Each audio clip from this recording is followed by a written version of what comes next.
Hello, Bill. Still holding the fort, I see. How are you, George? Haven't seen you around here in a long time. This is Bill Miller, the chief of our transmitter station. Bill, Mr. Thomas. Glad to know you, Mr. Miller. How do you do, Mr. Thomas? It's quite an event for us to have a broadcast from here. This is a special one on vacuum tubes, Bill. How about showing him some real ones? Oh, sure thing. Step right over here. Take a look in there, Mr. Thomas. That's where your voice current is stepped up before it goes out into the ether, Lowell. It's a whopper, isn't it? They're among the largest tubes made, Mr. Thomas. They handle so much power that they have to be cooled by a circulating water system. Yes, sir. If it weren't for these babies, there wouldn't be any radio. And worse yet, Bill and I'd be out of a job. You bet. Yes, and a million others owe their jobs to the vacuum tube, including myself. As a matter of fact, practically everybody has been benefited by it in some way. My broadcast begins with 25 years ago in New York, Alexander Graham Bell repeated the first words ever transmitted by telephone. Mr. Watson, come here, I want you. But this time, the inventor's assistant laughed. I can't make it under a week, Dr. Bell. I'm in San Francisco. It was the first transcontinental telephone conversation. This exchange of greeting marked the opening of transcontinental telephony. The same year saw speech transmitted across the Atlantic by the first radio telephone. Yet both of these miracles of communication developed from a single discovery, the vacuum tube. A discovery which sprung from a chance observation in this workshop of a great inventor at Menlo Park, New Jersey. The story begins in 1883 with trouble, the breaking of the filaments of Thomas A. Edison's incandescent lamp. Observing that the break invariably occurred at the positive end of the filament, Edison reasoned that some unknown negative electrical particles were bombarding this end of the hot wire. Further experiments revealed that the flow of charged particles could be influenced by an extra wire sealed into the bulb of the lamp. Edison recorded this curious phenomenon in his notebook and turned to his many other inventions. It became known as the interesting but useless Edison effect. A generation later, Dr. De Forest added a third element which transformed the Edison effect into a bottle of magic, the first vacuum tube. But it remained for Bell Telephone Laboratories scientists and engineers to perfect and commercialize the vacuum tube. Notable among this host of researchers for Western Electric and the Bell system were Drs. Jewett, Colpitts, Vanderbilt, and the late Dr. Arnold. With their colleagues, they developed the tube into a commercial sensation. And then in 100 specialized forms, they applied it to the facilities of electrical communication. Thus, from this product of the Bell Laboratories grew 4 great new industries: long-distance telephony, radio, the modern phonograph, and the sound motion picture industries. Can you recall the telephone of a generation ago? New York to Denver was the longest call that could be made, and it was uncertain. Then the vacuum tube went into service, and the transcontinental telephone became a reality. Lines spread to every city and town and hamlet in the country.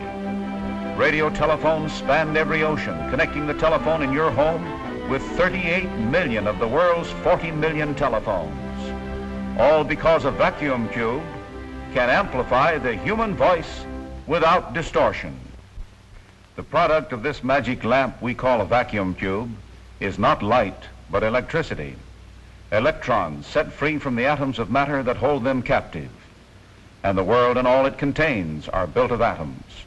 Yet hidden in every single last atom is from 1 to 92 electrons. This wire, like everything else, is composed of atoms. And if microscopes could magnify 10 million times instead of paltry thousands, one of these atoms probably would appear as a tiny elastic sphere, a sphere formed by negatively charged electrons swarming around a massive nucleus of positive electricity.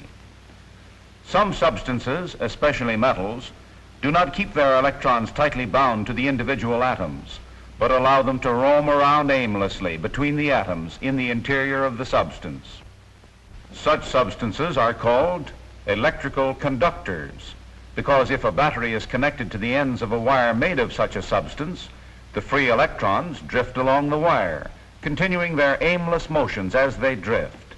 It is this mass movement of electrons that we call an electric current.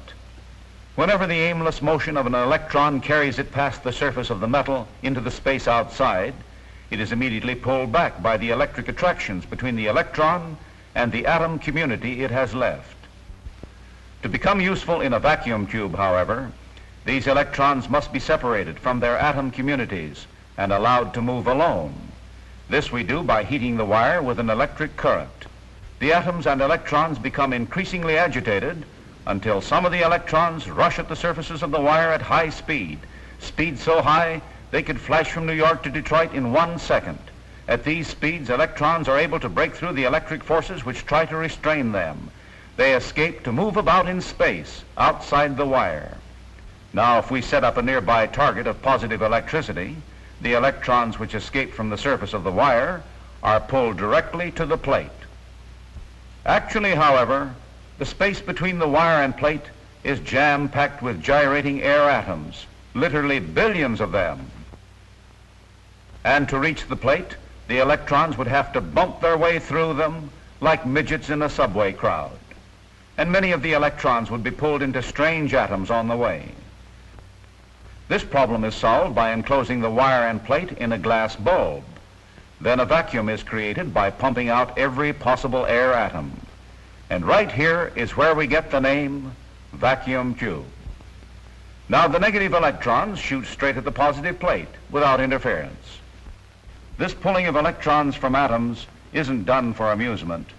On the contrary, it's an important economic problem. Research to date has increased many-fold the number of electrons that can be freed for a cent. And each year, this little item alone saves us about $12 million on power bills to run our radio sets. Here's how it was done. Research revealed that some atoms give up their electrons more willingly than others. So the engineers devised coatings for vacuum tube filaments. These coatings produce surfaces which permit electrons to escape at comparatively low temperatures. In this way, the power required to heat the filament is substantially reduced. Now, with but a trickle of current, the improved filament barely glows. Yet away from each square inch of its hot surface flow more than 10 trillion electrons a second. The positive plate, the tube's second element, is completed by adding an outgoing wire. Control, however, is lacking. Needed is a traffic cop on the electronic highway.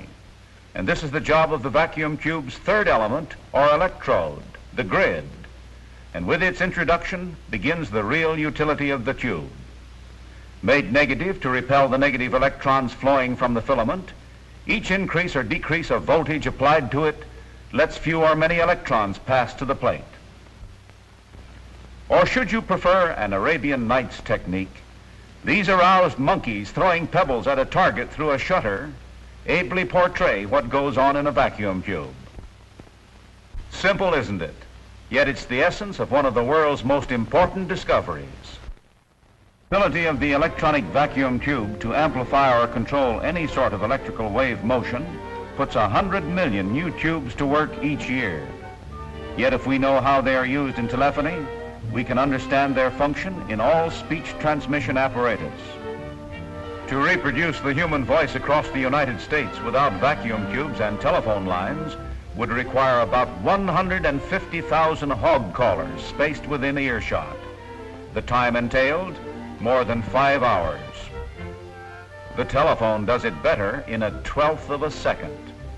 And instead of hog callers, It uses repeater stations, 40 or more, dotting the speech highway, for instance, between New York and San Francisco. Inside are banks of vacuum tube amplifiers, repeater tubes, the telephone engineers call them. Tubes in each repeater station function on every long-distance call, amplifying the voice each way. Here's how it's done. Vibrating under the impact of sound waves, the transmitter diaphragm starts a pulsating movement of electrons along the wire. But as the energy of the electrons is gradually used up in forcing those ahead into like pulsations, the voice current becomes weaker by the mile. Entering the grid in feeble waves, the voice current is nevertheless ample to mold the electrons flowing from the filament into a similar wave pattern. Re-energized without distortion, the voice current now speeds from the plate and tube, arriving at the receiver with just the right strength to reproduce the original sound waves. How much is your voice amplified by these repeater stations between New York and San Francisco? You say it, I can't. The figure is 10 with 99 zeros after it. Yet the voice sounds are neither louder nor softer when they arrive than they were when they started. For these magic lamps amplify enough to exactly offset the energy lost on the way. Regardless of the merit of an invention or discovery, it achieves greatness only when it contributes to the well-being of many people. This is the role of Western Electric and like organizations, the mission of making such inventions as the vacuum tube available to all of us. Theirs is the exacting business of building into each product the qualities of long life, dependability, and operating efficiency. Here in the Western Electric vacuum tube plant, each operator is a skilled craftsman, a trained specialist in his or her particular task. This painstaking care in manufacture has earned for the telephone repeater and its sister tubes the unique distinction of being custom made. Typical is the making of repeater tubes, the vacuum tubes used in long-distance telephony. They begin their long life in this automatic hot-cut flare machine. Long lengths of glass tubing are cut into pieces and carefully flared to size at each end, each piece destined for use in the glass foundation of a tube. The prepared flares are here drawn out at one end to receive the spaced lead-in wires. The flares, prepared and formed, are now put on metal supports in which the lead-in wires have been inserted. Then this stem-making machine whirls the glass and metal combination through the carefully spaced and sized jets of burning gas and through automatic pressing jaws. Into an annealer, it last delivers a complete glass foundation or stem. A stem gas-tight, free from strains, with lead-in wires exactly sized and spaced for the mounting of tube electrodes. The uniformity of Western Electric tubes is largely due to the precise work of this automatic grid winding machine. It holds two heavy wires which serve as grid supports, notches them to secure the small grid windings, winds the finer wire in place, then hammers the notches over the windings. Spacings between windings are uniform to a few millionths of an inch, and the operation is concluded without stretching or deforming any of the wires.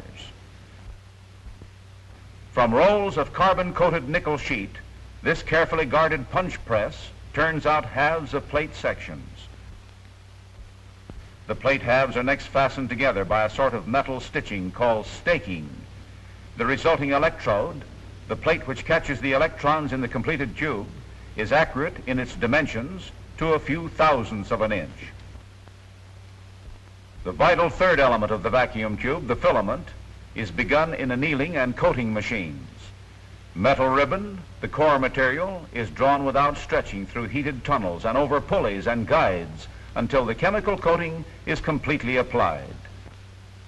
Running with perfect synchronization, this machine cleans the filament ribbons in the heated tube on top and returns them through 3 chemical coating baths.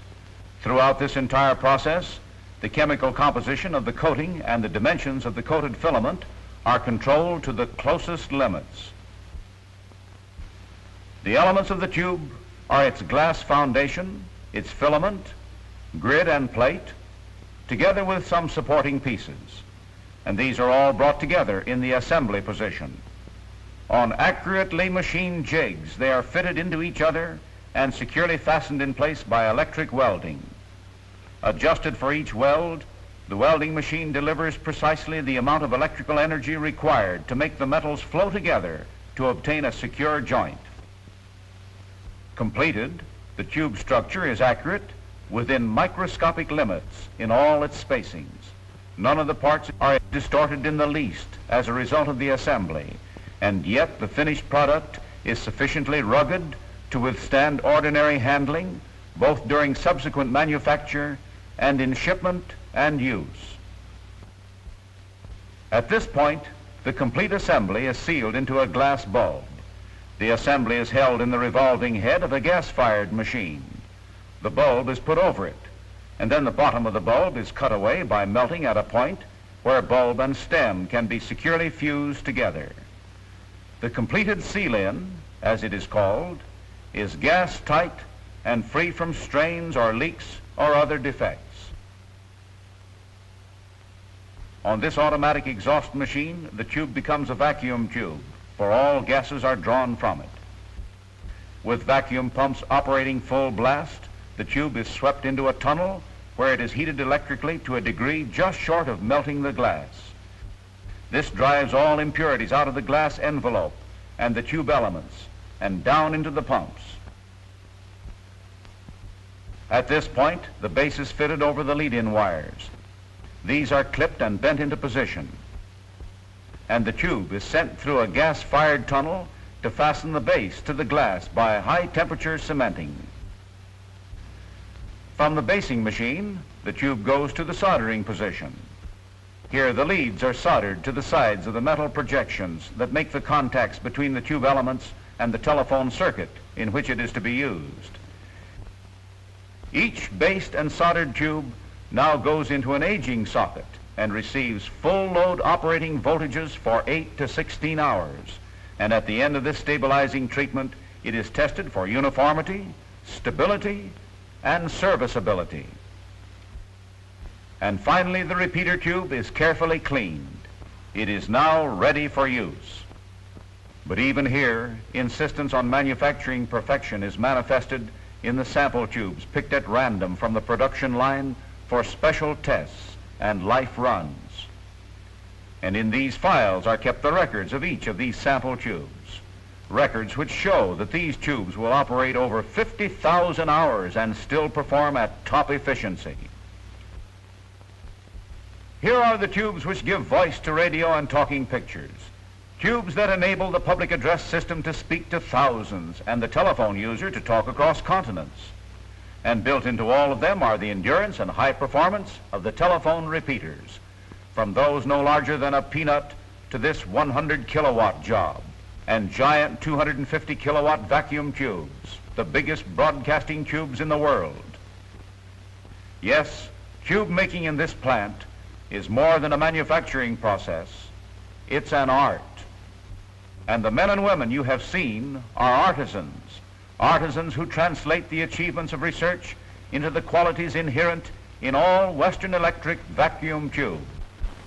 A distant earthquake or bringing an elevator level with the floor, wherever you find the vacuum tube working its magic, it will be promoting your security and comfort and convenience. Calling Flight 14. OK, 14. Weather at terminal, ceiling unlimited. Thin scattered clouds at 500 feet. Visibility 5 miles. Wind northeast 17 miles. There is only one course, and that course begins with a decision that the rights of man, liberty, and justice are in the United States to stay. Hello, Mother. I'm phoning from the ship. We're 1,000 miles at sea. Okay, headquarters. Car 60 on the way to Lee Avenue, call.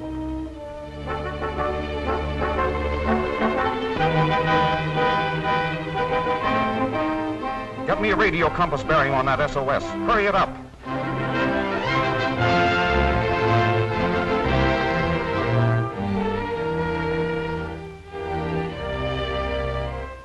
All of these things and more are happening every day, happening because of a single product of industrial research. And while it was girdling the earth with speech, the vacuum tube added billions to our national income, raised our standard of living, produced numberless new conveniences. From it developed great and small new industries, the network of long-distance telephony, radio broadcasting, high-fidelity recorded music, talking motion pictures. This magic lamp has created 1 million jobs in every city and town and village in the country. Jobs in service and manufacture, jobs in entertainment and education.